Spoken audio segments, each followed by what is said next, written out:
I am. To start off, I am a junior at Whitney High School, and I guess 3 random facts about me are: 1, I absolutely love Harry Potter. That is the book and series that got me to love reading and writing. I also love jazz music. I am really trying to convince my friends to go to a jazz concert with me. It'll be the 30th time that I ask them to go with me, but I'm hoping this one's the one that they're going to say yes. Also, I love the Avengers. I can watch the Avengers all day, every day. I will never get tired of watching the Avengers. But I'm not here to talk to you about my love for the Avengers. I'm here to talk to you about something that I don't really think is addressed in society, and something that I think is a common misconception within us all. I want to start off by asking you all a question. Do you think students will be more successful if they attain a career within the STEM field or the humanities field? Now, raise your hand if you can STEM. I see you, Mom and Dad, I see you. Raise your hand if you think humanities. Yeah! Well, I agree with you. Well, the truth is that neither field is really superior to one another, as both fields are really important. Unfortunately, humanities is often seen as inferior when compared to the STEM field. And many people, because of this, question whether or not they can actually be successful if they attain a career within the STEM field. But if we're consistently listening to the voices of others, now is the time to ask ourselves, why are we listening to the voices of others when we should be listening to the most important voice, our own? Trust me, I know it's easier said than done. Speaking from experience, I was someone who was always raised in a STEM-affiliated household, and ever since I was a little girl, I always heard stories about people telling me how successful they were in STEM.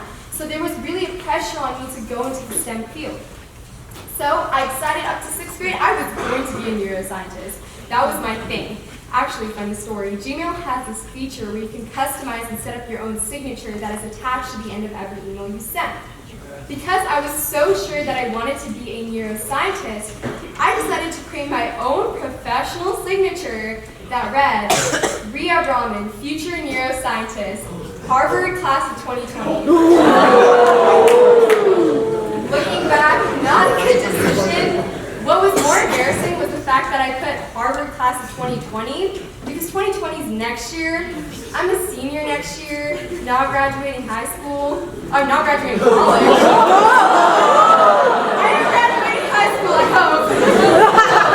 I really knew that STEM was not the field for you, and I completely got the math wrong there.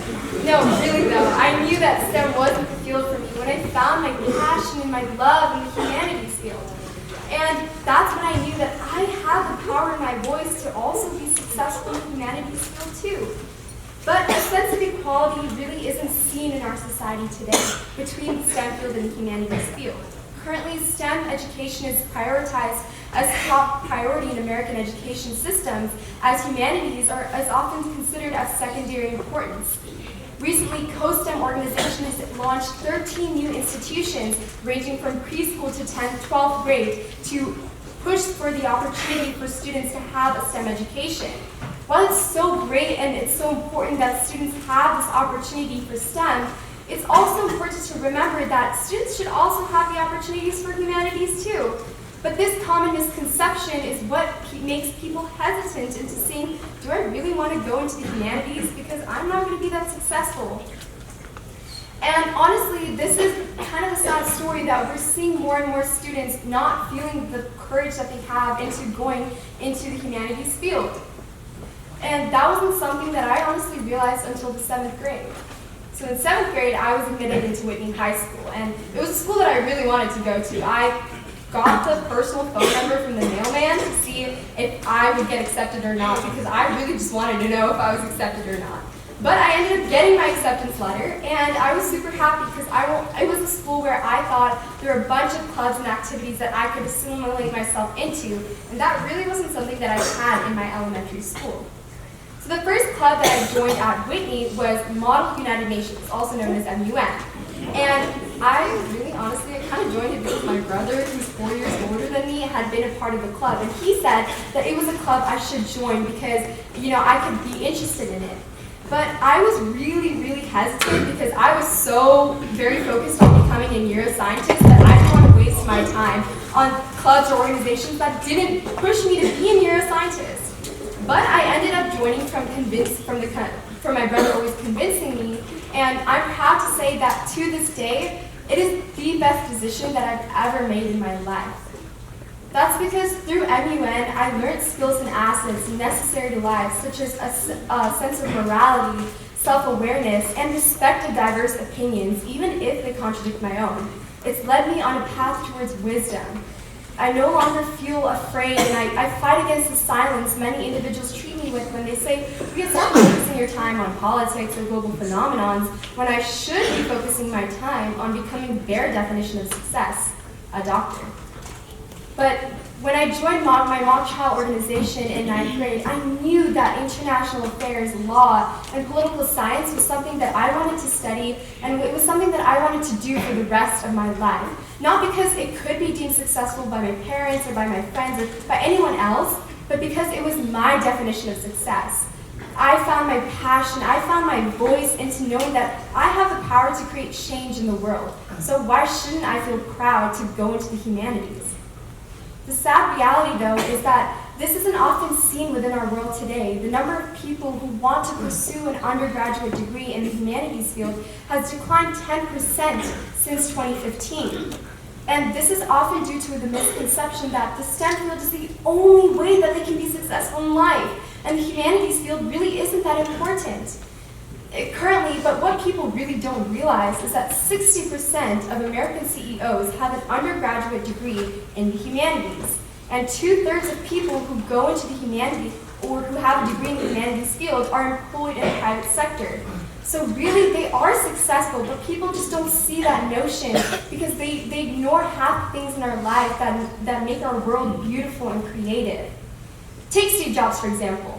When we think of Steve Jobs, we think of this genius who's also a businessman, entrepreneur, inventor, gosh man, what am I doing this for? Anyways, who is affiliated in the STEM field. But what we don't realize is that Steve Jobs also had an interest in arts, which is a sector within the humanities field. And so in college, he decided to take a calligraphy class. And had he not taken that class, we wouldn't have the beautiful styles and fonts that we have in Apple products today.